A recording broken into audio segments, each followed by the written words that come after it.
Hello दोस्तों, तो चलिए आज बात करते हैं हमारे आपके और सबसे प्रिय व्यक्ति इस देश के राहुल गांधी जी के बारे में।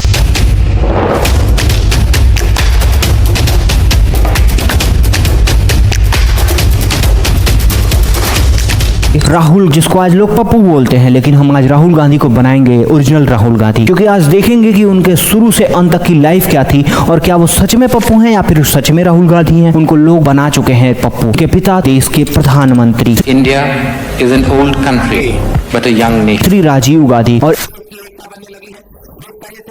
और इंडिया के प्राइम मिनिस्टर उनकी दादी, जो और भाइयों, न सिर्फ दिल्ली के या वो जो मेरे सामने बैठे हैं, जो देश की पहली only and women prime minister थी। मैं अपनी आवाज वहाँ भी पहुँचाना चाहती हूँ जो न रेडियो द्वारा न इनसाइट लेकिन हृदय के द्वारा पहुँचती है, जो लाखों लाखों हिंदुस्तानी भाई और बहन हमारे देश के बाहर रहती थी। वो राहुल गांधी को आज लोग पप्पू बोलने लग गए हैं। आपके लिए मैं पप्पू हूँ और अपोजिशन तो उनको भूल सा गया है। आज जो ये अमीरी गरीबी की बात की, कौन राहुल? आज बात करते हैं उसी नेता की। उसने एक ऐसा कमबैक किया है कि लोग आज बोल रहे हैं कि रागा इज नेक्स्ट पीएम, क्योंकि मेरी इंस्टा और यूट्यूब की फीड तो पूरी भरी पड़ी है रागा इज नेक्स्ट पीएम। तो चलिए आज बात करते हैं कि क्या सच में राहुल गांधी अगले पीएम बनने वाले हैं। देखिए, कहानी शुरू होती है 19 जून 1970 को, जब राजीव गांधी और उनके वाइफ सोनिया गांधी को एक बच्चा पैदा होता है जिसका नाम रखा जाता है राहुल गांधी। अब राहुल गांधी का जिस समय जन्म हुआ उस समय उनकी दादी श्री इंदिरा गांधी भारत के सबसे टॉप लेवल पर प्राइम मिनिस्टर के पद पर वो बैठी हुई थी। तो ये नॉर्मल से स्कूल में तो पढ़ते नहीं, तो इनका नाम लिखवाया गया भारत के सबसे टॉप स्कूलों में शामिल सेंट कोलंबिया नाम के स्कूल में, जो उस टाइम में दिल्ली का सबसे टॉप स्कूल था। फिर बाद में 1981 में देहरादून के अंदर डून नाम के एक स्कूल में उनका नाम लिखवाया जाता है। वो टाइम भी वो देश के सबसे टॉप स्कूलों में शामिल था। सब कुछ बढ़िया जा रहा था, राहुल गांधी अच्छे से पढ़ाई कर रहे थे, सब कुछ अच्छा चल रहा था। लेकिन फिर आता है 1984, यहाँ पर इंदिरा गांधी जी की हो जाती है डेथ। अब देखिए, ये इनकी दादी का ही डेथ नहीं था, ये देश की प्राइम मिनिस्टर का डेथ था, जो कि बहुत ही बिगेस्ट लेवल पर लोगों के दिलों में राज कर रही थी। और उस टाइम ये डेथ सिर्फ डेथ ही नहीं था, इनकी हत्या की गई थी, तो ये और भी ज्यादा खतरनाक साबित हो चुका था। इनकी जैसे ही हत्या होती है, सारी की सारी गांधी परिवार के सिक्योरिटी को एकदम टाइट कर दिया जाता है और इसके बाद राहुल गांधी को घर से निकलना बंद कर दिया जाता है और वो कॉलेज वगैरह कहीं जाते ही नहीं है। इनके घर पे टॉप स्कूल के टीचर्स आकर के इनको खुद घर पे ही ट्यूशन देते थे और पढ़ाते थे। सिक्योरिटी इतनी ज्यादा बढ़ा दी जाती है कि ये कभी घर से बाहर ही नहीं निकलते हैं, हर टाइम ये घर के अंदर ही रहते हैं। बट फाइनली समय आता है 6 साल बाद 1990, जब राहुल गांधी जाते हैं हार्वर्ड यूनिवर्सिटी में पढ़ने, क्योंकि यहाँ पे अब इनको निकलना ही पड़ता है। तो यूएस गए और वहाँ पे हार्वर्ड यूनिवर्सिटी में एडमिशन ले लिया। बट दोबारा एक टाइम आता है जब राहुल गांधी बहुत ही प्रॉब्लम में आते हैं। 1991 इनके पापा श्री राजीव गांधी जी का वापस से बम ब्लास्ट में डेथ हो जाती है। This day, 1991, former Indian Prime Minister Rajiv Gandhi was assassinated. He was campaigning in Tamil Nadu for the elections when he was killed by a suicide bomber. The bomber was linked to Sri Lankan Tamil terror group LTTE.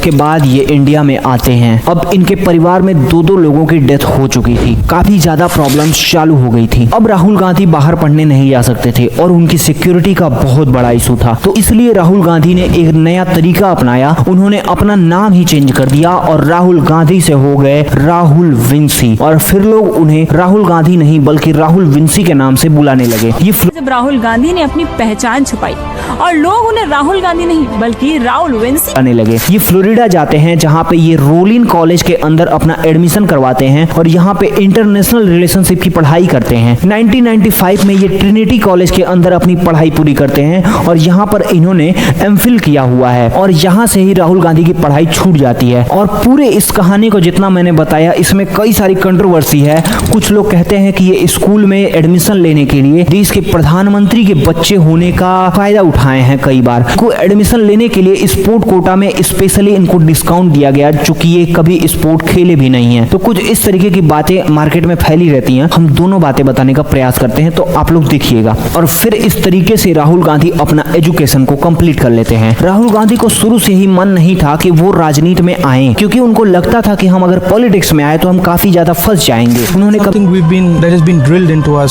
first by my grandmother, then by my father. There's nothing euphoric about this. उन्होंने कभी politics में खास interest नहीं दिखाया था, अपना काम कर रहे थे, पॉलिटिक्स में कभी आने की सोची भी नहीं थी। बट इनके परिवार की लेगेसी इतनी बड़ी थी तो सब घुमा फिरा के वो इंडियन पॉलिटिक्स में एंटर कर ही जाते हैं। और फाइनली राहुल गांधी सब कुछ छोड़ छाड़ करके 1999 में फुल सपोर्ट के लिए कांग्रेस के इंडिया में आते हैं। और उस टाइम आते हैं तो देखते हैं कि इंडिया में इस टाइम बीजेपी का राज चल रहा है, सरकार बीजेपी की चल रही है और अटल बिहारी वाजपेयी प्रधानमंत्री बन चुके हैं। दूसरी तरफ इनकी माता जी नेक्स्ट पीएम बनने के लिए फुल टू फुल रेडी बैठी हुई हैं और कांग्रेस पार्टी पूरा जोर लगा रही है कि अगला पार्टी का चुनाव हम जीत जाएं और फिर से सत्ता में आ जाएं। उस टाइम भी राहुल गांधी बिल्कुल भी इंटरेस्टेड नहीं रहते हैं, लेकिन फिर उन्हें अंततः अपना रास्ता चुनना ही पड़ता है। पूरे देश में एक बड़े पार्टी कांग्रेस का पूरा भार इनके कंधों पर आ चुका था।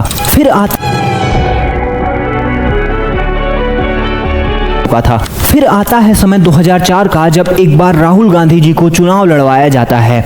और देखिए राहुल गांधी जी अपना इलेक्शन अमेठी के सीट से लड़ते हैं। अमेठी वो सीट थी जहां पर कांग्रेस कभी हारी ही नहीं थी। 1967 से लगातार अमेठी में कांग्रेस ही जीतती आई थी। और फिर राहुल गांधी पहले ही इलेक्शन में काफी आसानी से 2.5 लाख वोटों से जीत जाते हैं। और राहुल गांधी ही नहीं, उस टाइम पूरी की पूरी कांग्रेस ही चुनाव जीत जाती है। अब सोनिया गांधी जी बनती हैं पीएम, क्योंकि इनका परिवार की यही लेगेसी चली आ रही थी, अगला पीएम अगला पीएम अगला पीएम ऐसा करके। लेकिन यहाँ पर ट्विस्ट आता है, और ट्विस्ट ये आता है कि इस डिसीजन को राहुल गांधी मानने से इनकार कर देते हैं और वो मना करते हैं कि नहीं, हमारी माताजी पीएम नहीं बनेंगी। गांधी पूरी तरह से सोनिया गांधी के प्रधानमंत्री बनने के खिलाफ थे और वो कहते हैं हमारे परिवार में ऑलरेडी 2 लोगों की डेथ हो चुकी है और मैं नहीं चाहता हूँ कि तीसरा आदमी की डेथ हमारे ही घर से हो। इसलिए वो उन्हें डर था कि उनकी दादी और पिता की तरह उनकी माँ भी अपनी जान गंवा बैठेगी। इसलिए वो सोनिया गांधी के प्रधानमंत्री बनने के खिलाफ खड़े हो जाते हैं। और इसके बाद सोनिया गांधी भी मान जाती हैं और साफ मना कर देती हैं कि हम प्रधानमंत्री नहीं बनेंगे। और इस तरीके से 22 मई 2004 को फाइनली प्रधानमंत्री बनाया जाता है डॉक्टर मनमोहन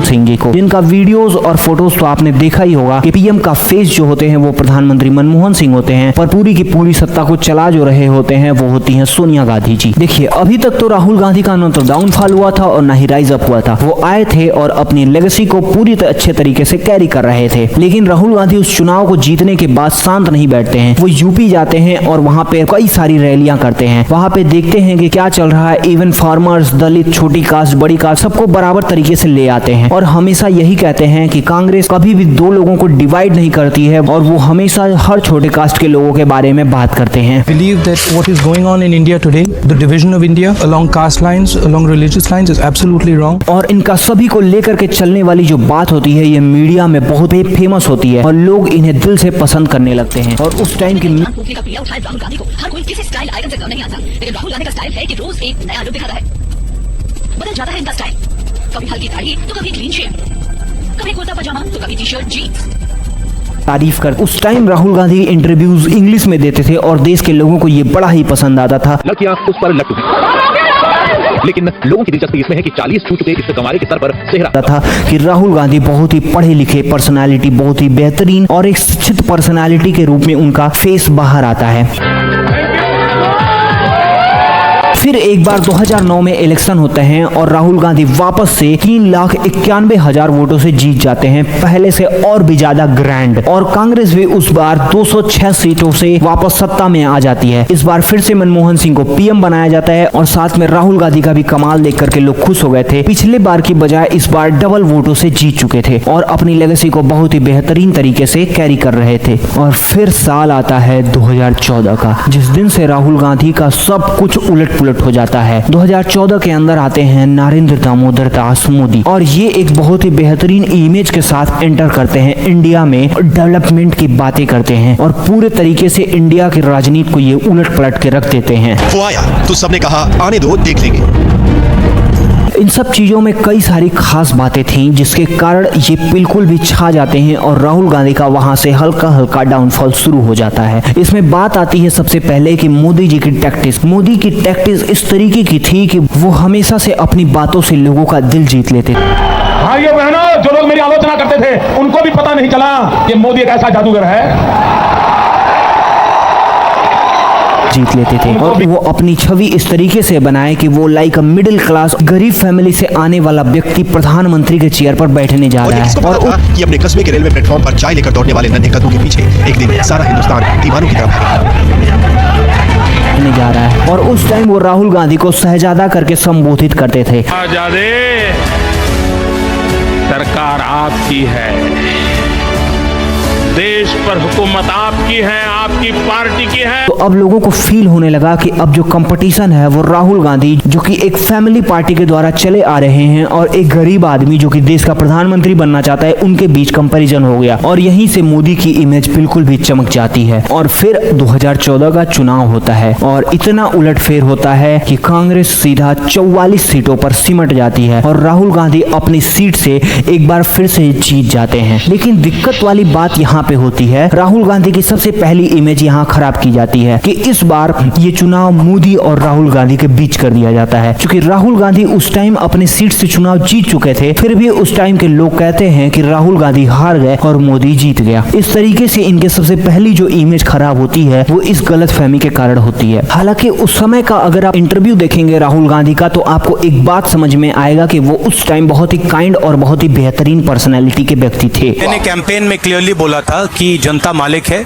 और मालिक ने ऑर्डर दिया है, डायरेक्शन दिया है, तो मैं सबसे पहले नरेंद्र मोदी जी को, बीजेपी को बधाई देना चाहता हूं। बट इनका ये अंदाज इनको पता नहीं था कि आगे जाने वाले समय में ये इनका अंदाज बिल्कुल भी इनको साफ करने वाला है। और 2014 के बाद इनका एक ऐसा डाउनफॉल आता है कि कमबैक करने के लिए इनको अपना पूरा जी जान सब कुछ लगाना पड़ सकता है। 2014 में जैसे ही जीतती है नरेंद्र मोदी गवर्नमेंट, पूरी की पूरी मीडिया बीजेपी की तारीफ में पुल पे पुल बांध दी जाती है। और दिक्कत यहाँ होती है कि उस टाइम बीजेपी की आईटी सेल बिल्कुल भी एक्टिव होती है। थोड़ा सा भी कहीं भी कोई गलती हो तो वो राहुल गांधी की इमेज डाउन करने के लिए बिल्कुल भी रेडी रहती है। कई सारे बार तो ऐसा भी हुआ है कि राहुल गांधी जो बात को बोले भी नहीं है, उन बातों को ही राहुल गांधी की बात बता करके उनकी इमेज की लंका लगा दी जाती है। तो यहाँ से सोशल मीडिया बहुत ज्यादा इफेक्ट करती है राहुल गांधी की इमेज डाउन करने में। और राहुल गांधी अपनी छोटी छोटी गलतियों के कारण बहुत बुरे फंसते हैं इस पूरे के पूरे इंडिया में। ये सारी बातें राहुल गांधी को पता चलती है और उस टाइम वो काफी मासूम और काफी मैच्योर नहीं होते हैं और वो कई जगह पे एडमिट करते हैं मजाक या फिर सीरियस में ही आपके लिए मैं पप्पू, इस तरीके की एडमिट के कारण और इस तरीके की अनमेच्योरिटी के कारण वो बिल्कुल भी उनकी इमेज डाउन हो जाती है और वो देश में एक बहुत ही बेकार लीडर के रूप में सामने आते हैं। और फिर राहुल गांधी का सबसे बड़ा डाउनफॉल आता है साल 2019 जब फिर से चुनाव होते हैं और राहुल गांधी अपने खुद के अमेठी के सीट से हार जाते हैं। जिस अमेठी के सीट पर उन्होंने आज तक कभी नहीं कांग्रेस हारी थी, तो उस सीट पर राहुल गांधी हार जाते हैं और एक बार फिर पूरे कांग्रेस के मिला करके 50 सीटें सिर्फ आ पाती है। जिस अमेठी को 1967 से पूरी कांग्रेस जीतती आ रही थी, उस अमेठी की सीट को स्मृति ईरानी जीत जाती हैं और राहुल गांधी हार जाते हैं। मैं कहूंगी कि आज की जो जीत है भाजपा की, वो एक ऐतिहासिक जीत है। हमारे राष्ट्रीय अध्यक्ष राजनाथ सिंह जी ने कहा है कि इस जीत को एक जिम्मेदारी के रूप में हमने स्वीकार किया है और जिम्मेदारी इस बात की है कि देश ने चाहा था कि विकास और सुशासन का एक दौर आए देश में, जो नरेंद्र भाई के इस कारण वो काफी डिप्रेस्ड हो जाते हैं और उनको लगता है कि मैंने बहुत ही गलत करियर चूज कर लिया है। और इसके बाद इनको लोग बिल्कुल भी बेवकूफ समझने लगते हैं। लोगों को लग जाता है कि यार सामने वाली पार्टी तो बिल्कुल भी खत्म हो चुकी है। इवन लोगों को क्या, राहुल गांधी को खुद भी लगने लगा था कि इसका सबसे बड़ा जो कारण है वो मैं हूँ, शायद मैं एक अच्छा लीडर नहीं हूँ। इसके बाद ये 2019 में अपने प्रेसिडेंट पद को छोड़ देते हैं और 2019 से लेकर 2022 तक राहुल गांधी बिल्कुल भी गायब ही हो जाते हैं। सबको लगा कि राहुल गांधी का अब द एंड हो गया है, अब वो वापस पार्टी में नहीं आएंगे। आप सोचिए, इतने बड़े पार्टी का वारिस और हार्वर्ड यूनिवर्सिटी से पढ़ के आया हुआ कॉलेज का एक लड़का जिसको पप्पू घोषित कर दिया जाता है। क्या ये सही था? कमेंट करिएगा और बताइएगा जरूर। बट फिर एक नया सवेरा होता है राहुल गांधी का सितंबर के 2022 में और राहुल गांधी अनाउंस करते हैं कि हम एक यात्रा शुरू करेंगे और उसका नाम देते हैं भारत जोड़ो यात्रा, जिसमें वो 3570 किलोमीटर की पैदल यात्रा चलने वाले थे। इस यात्रा के दौरान ये कन्याकुमारी से लेकर कश्मीर तक जाने की बात करते हैं, लेकिन लोग समझते हैं कि ये राहुल गांधी ऐसे ही कुछ कुछ भी बोलते रहते हैं और कोई भी इसे सीरियस नहीं लेता है और मीडिया इनकी बातों को कभी कवर भी नहीं करती है। लेकिन राहुल गांधी इस चीज को शुरू करते हैं और यात्रा से लोग जुड़ने लगते हैं और इनकी इमेज की वो शुरुआत होती है जब ये वापस अपने इमेज को पाने की कोशिश करते हैं और राहुल गांधी अपनी यात्रा शुरू करते हैं और अलग अलग तरीके के लोग उनसे जुड़ते जाते हैं। कुछ गरीब लोग, मजदूर लोग, हर तरीके के लोग उनसे जुड़ते जाते हैं। एक रिपोर्टर पूछता है राहुल गांधी जी से उनके पहले की इमेज के बारे में। आपके दिमाग में मैंने मार दिया उसको, गया वो।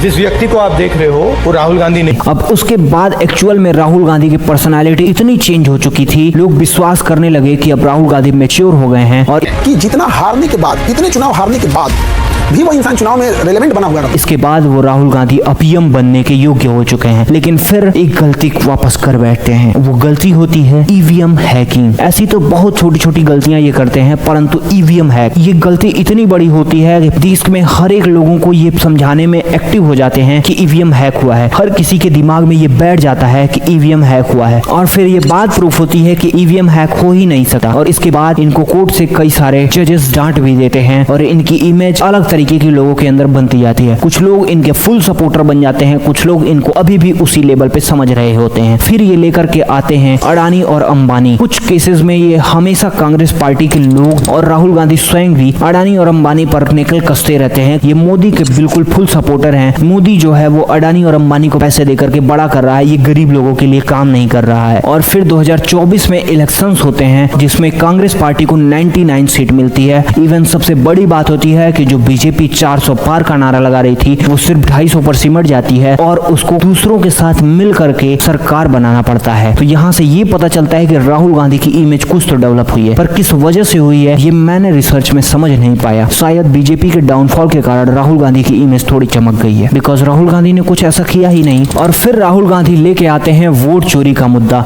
और इनकी बातें बिल्कुल भी 100% करेक्ट होती है, बट ये हर बातों में, छोटी छोटी बातों में गलतियां कर बैठते हैं। इनकी 1000 बातों का आंसर इसी के पास होता ही नहीं है। ना ही बीजेपी गवर्नमेंट इस पे कुछ बोलती है, ना ही इलेक्शन कमीशन इस पे कुछ बोलता है और इस तरीके से इनकी इमेज बहुत ही ज्यादा बनी जाती है। लेकिन फिर ये ऐसा काम करते हैं कि इनको दिल से सपोर्ट करने वाले लोग रह जाते हैं कि अब क्या करें। जैसे कि हम राहुल गांधी जी को बिल्कुल भी दिल से सपोर्ट करते हैं, परंतु वो बोलते हैं कि India is a dead economy. Trump is saying Indian economy is a dead economy. Yes, he's right.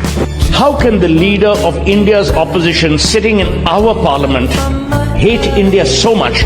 अब बताइए, हम भारत से प्रेम करने वाले किस तरीके से राहुल गांधी का सपोर्ट करें, चाहते हुए भी नहीं कर पाते हैं। उनके अंदर बिल्कुल भी छोटी सी एक प्रॉब्लम है कि वो हमेशा प्रॉब्लम्स के बारे में अच्छे से सबको एक्सप्लेन कर पाते हैं कि देश में क्या प्रॉब्लम्स है, क्या नहीं है, किस चीज में है, परंतु वो उस चीज का सोल्यूशन देने के लिए रेडी नहीं होते हैं। जैसे आया वोट चोरी का मुद्दा। वोट चोरी का मुद्दा आया तो किसी पत्रकार ने उनसे पूछा था कि आप कोर्ट क्यों नहीं जाते, कि हमारा काम नहीं है डेमोक्रेसी की रक्षा करना।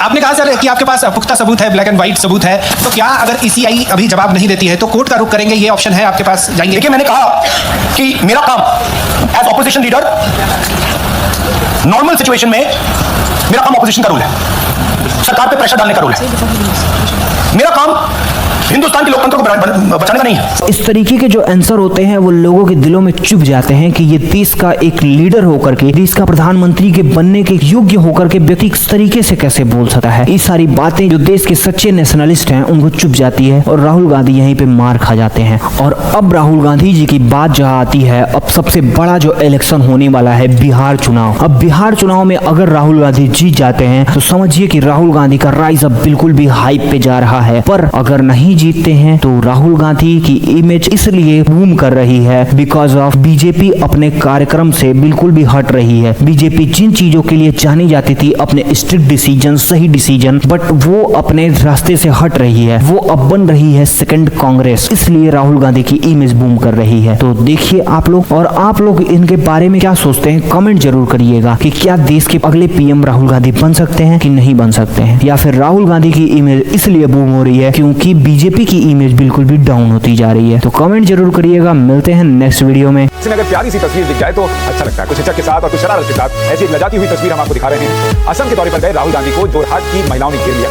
एक महिला ने बकायदा उनका गाल चूम लिया और युवा राहुल वाकई अपनी लजाई हुई हंसी के साथ कुछ और युवा लगने लगे।